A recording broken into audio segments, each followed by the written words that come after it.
National World War II Museum. The date is February 21st, 2014, and I'm here today in Atlanta, Georgia. Sir, could you please state your name and the unit that you served in during World War II? My name is Richard Bourne, and I was in the 9th Air Force. I flew combat missions out of St. Quentin, France. I was about 24 missions, if I recall right. I think that's correct. And I was in the 397 Bomb Group, 596 Bomb Squadron, and in the 9th Air Force out of St. Quentin. And when and where were you born? I was born in Boston, Massachusetts. And what was the date? I was born June 24th, 1921.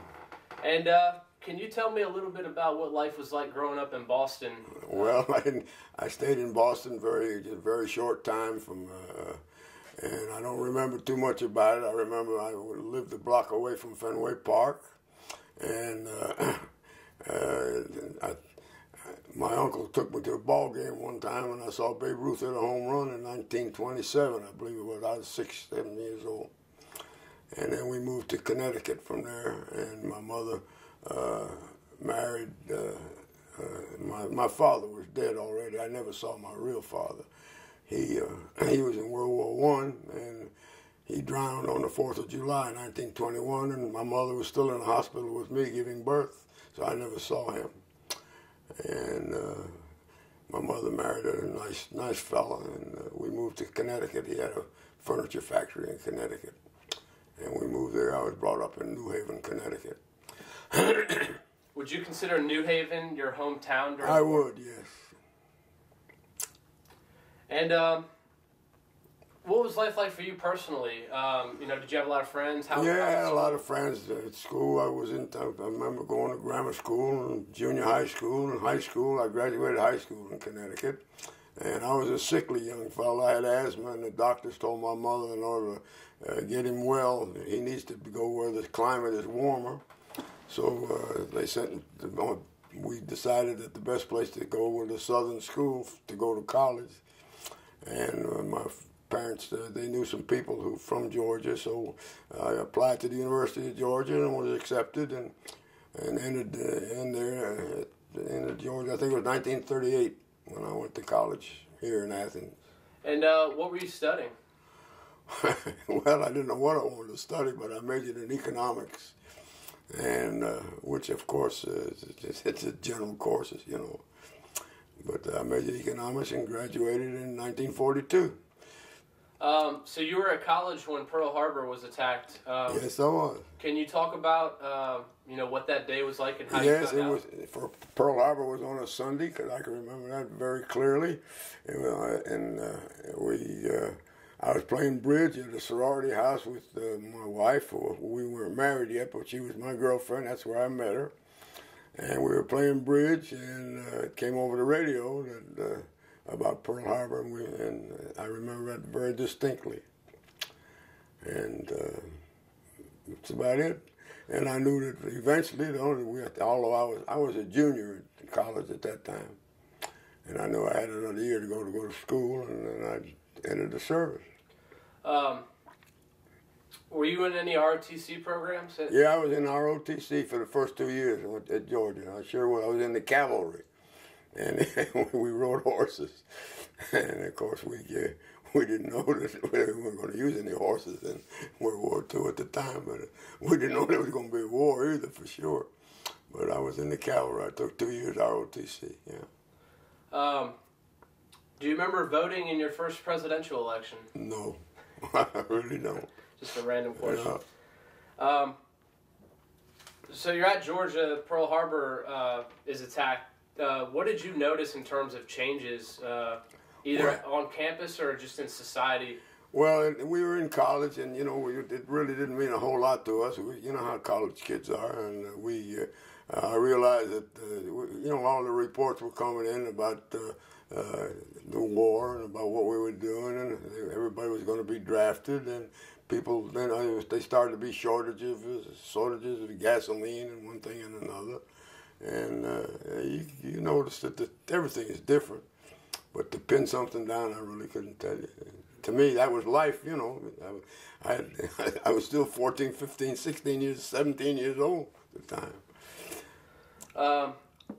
Can you take me through how you decided to enlist and what that process was like? Yeah, I graduated college and I knew that I was going to be drafted sooner or later, so I went home to Connecticut and I decided to go ahead and enlist. I went down to the recruiting office and they told me I'd have to, I was not 21 years old, so I'd have to get permission from my mother, so she came down and signed a release program, a release something that I forgot what it was she had to sign, but anyway, to release me to be able to go in the service.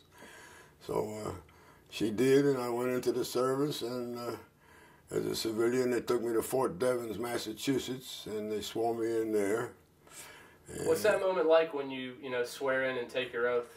Well, it's strange because you never had done anything like that before, and I never worked before. Well, I worked during the summers a lot while I was in school, but it was a job apparently, and they were gonna make us. Well, they first this one at Fort Devens that we all got in the train after that, and they took us down to Baltimore, Maryland, and they decided I'd be a good infantry soldier, so. We went to Fort Meade, Maryland, and I think it was the 76th Division, if I recall right. And I learned the basics of being in the Army, and of course I knew a little bit about it from ROTC, left face, right face, things like that. So they made me a corporal, and after I guess it was about 3-4 weeks, maybe a month, maybe 2 months, I'm trying to think, they called me in, they asked me, it was in October, I can remember this distinctly, in October of 1942, they called me in and asked me would I like to go to Officers Candidate School. And I said, yes, sure, I'd like to.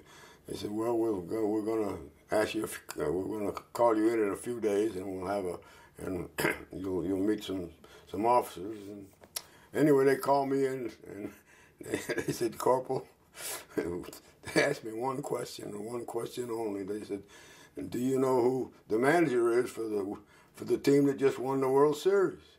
And I said, yeah, Billy Southworth. Now, back then, every man who was a man, we listened to the radio. And the World Series had just ended, and St. Louis won the World Series, and Billy Southworth was the manager. So they asked me that, and they said, thank you very much, Corporal. We'll be in touch with you. And so I walked out, and I said, that's crazy. And I said, but I knew that what was going to happen. I was going to OC school. That's all they asked me. So about 2 weeks later, they sent me to Fort Benning, and to make a 90-day wonder out of me. And when I got out of there and I got my commission, I was a second lieutenant. How did you feel? Was the infantry your first choice? No, it wasn't no choice. You don't have a choice. They tell you don't have a choice. Whatever, you're in the Army. You know, the Air Force was part of the Army at that time. And they sent me to Fort Benning, and I was going to be an infantry soldier, which I was.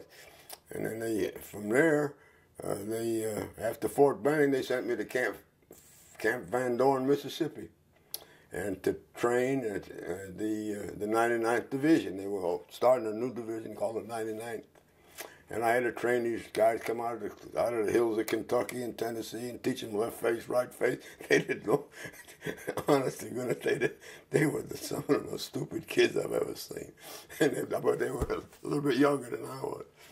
But anyway, I taught them how to do this, and we drilled them, and I got a platoon, and I drilled them and learned it. Taught them everything I could that I learned from Fort Benning.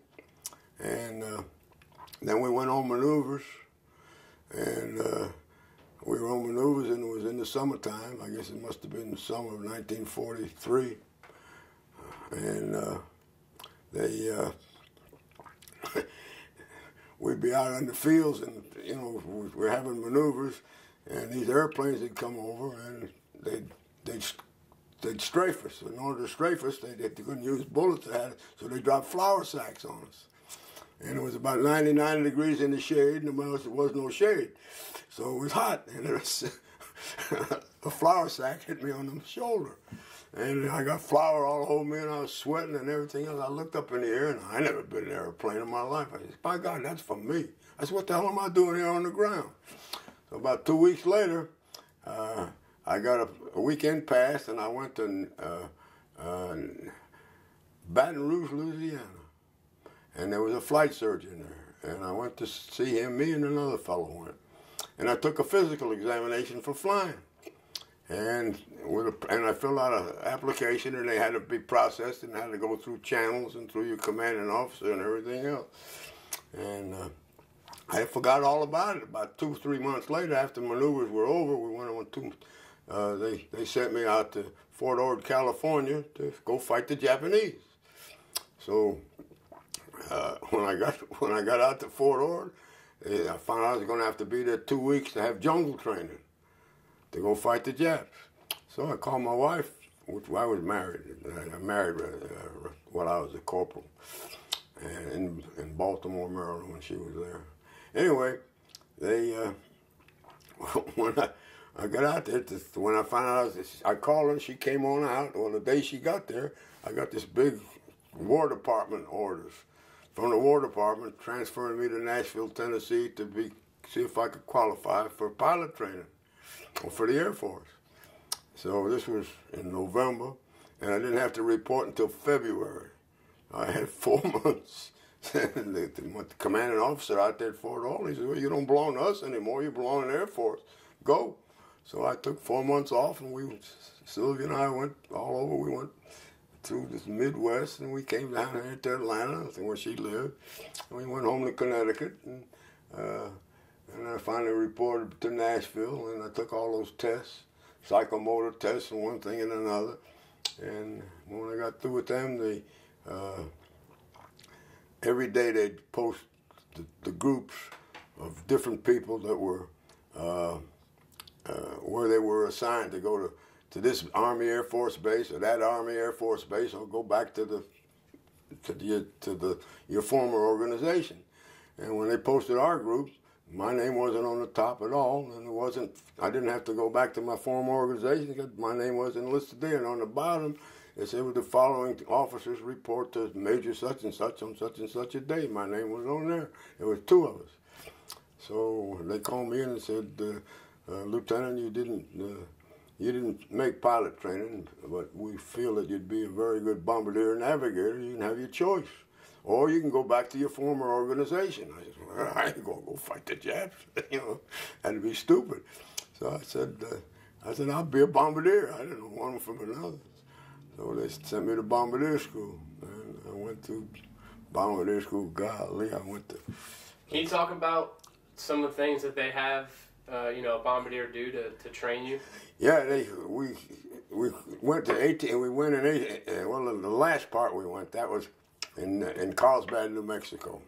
We flew AT-6 in AT-6s, and those AT-6s out there in New Mexico, that adiabatic,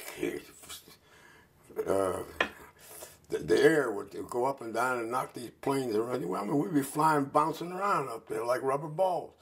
And we'd have to take drift readings rather, and I have to look through these little things to line up the targets or whatever we were doing.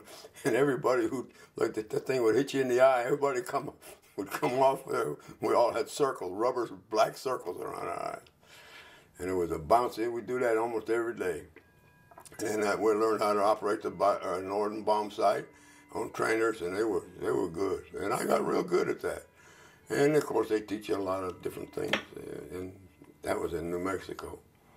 But meanwhile, I went to basic training in Montgomery, Alabama. And then I went to Fort Myers, Florida for gunnery training and shoot shotguns. And they have you do skeet shooting there? Huh? Skeet shooting? Skeet shooting, right. Yeah. And we shoot off the back of a truck. And you'd have to teach you how to aim in front of the thing. So it was interesting. And then finally, when I got through with bombardier training in New Mexico.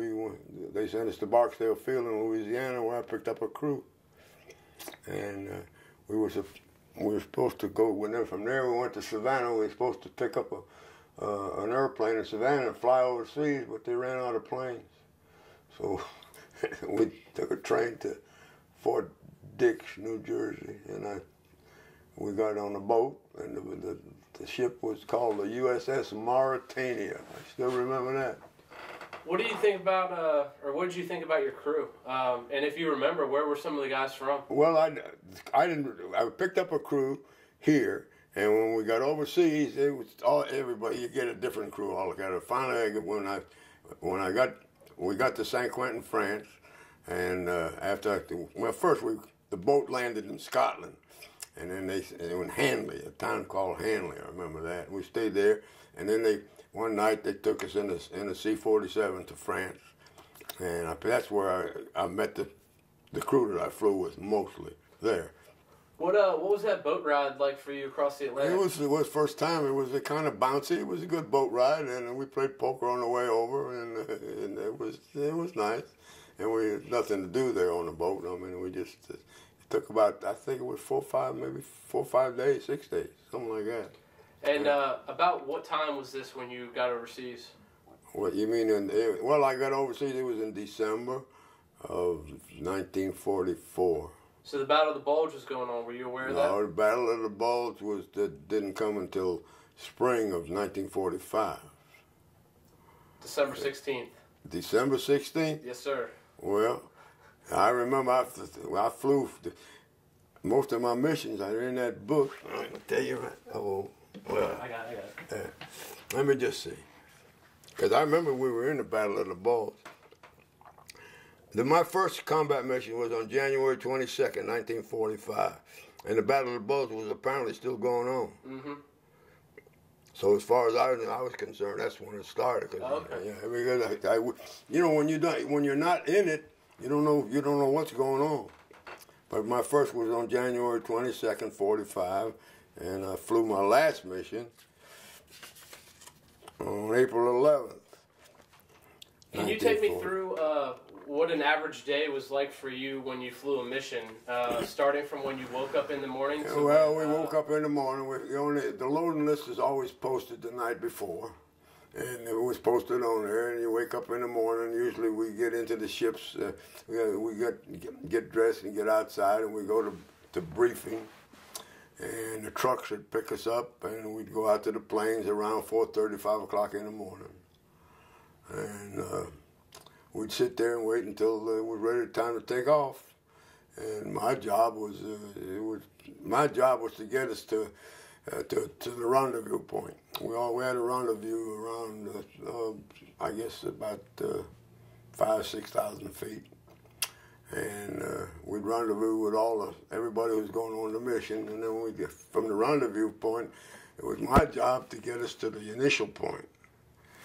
And from the initial point, I turned it over to the bombardier, and he'd fly the plane for about 15 to 25 seconds with the bomb sight.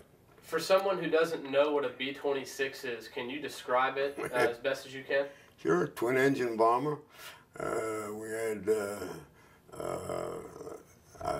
a crew would be, I think we had 6 people. That's my crew right there. And there would be 6 of us, and a radio man and an aerial gunner, pilot, co-pilot, and myself. There'd be 6 of us. And that twin engine, and we had 1 tail, plus plexiglass nose, and that's where I sat in the nose. I got a picture of me in the nose of an aircraft. So you guys would get your briefing. We go to brief. Was that like was that a tense moment for you guys? Yeah, we'd all sit there. It was very quiet, and they'd tell us exactly where we were going, how we were going to get there, and whether we had. I'm trying to think of this. Not protection. Escort? Escorts, it was the word I'm thinking. Whether we had escorts or not. And they were mostly, when we did have escorts, they were mostly P-47s. Every once in a while we'd have some P-38s or P-51s we'd have. They would help. But they wouldn't go all the way with us. They go as far as they go most of the way. And then when time we got over target, it was nothing but flak, is all it was.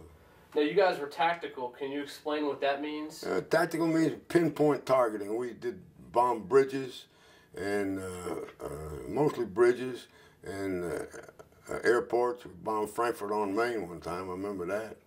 And little smaller targets. We didn't do any saturation bombing. We had pinpoint targets. So we had to be fairly accurate. Do you remember your first mission? Yeah, I sure do. I remember the first mission was a milk run. And I said, wow, there's nothing to it. I guess you know what a milk run is. And yeah, well, the first mission was very simple. I flew as a bombardier that first mission. And then when I came back from that, they needed a navigator, so I was supposed to. I didn't fly every day as a navigator. I flew about every third day. And although it was several times back to back, I'd fly some missions that they tell you you're going to fly every 3 or 4 days, but sometimes you flew 3 or 4 days in a row too. What altitude would you guys be dropping your bombs from? Oh, we were low, under 10,000 feet. Never go above 10. Occasionally we might fly on the way to a target, to dodge either ice or something or whatever, but we wouldn't drop a bomb.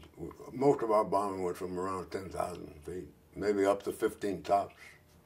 Now, once you started flying missions, was your crew pretty set? Yeah.